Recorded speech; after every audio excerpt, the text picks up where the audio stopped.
Hi, today I'm front of me HUAWEI Nova 11i and I'll show you how to check battery temperature with Ampere app on this device. So first open the app gallery because we should get the Ampere application from here. So enter the Ampere and tap to install this application, tap to continue and wait a couple of seconds.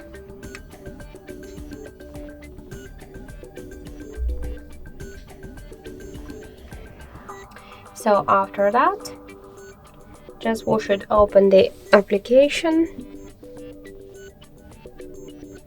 tap below once again to install, and now we could see that Ampere successfully installed. So tap to open the app, tap to OK, to yes I agree, pick close and tap on the left down corner to OK, and now we could see here information about our battery temperature, and in my case that 32 degrees, and also got here more information like the battery health, capacity, voltage, and just the model of our device and more other info.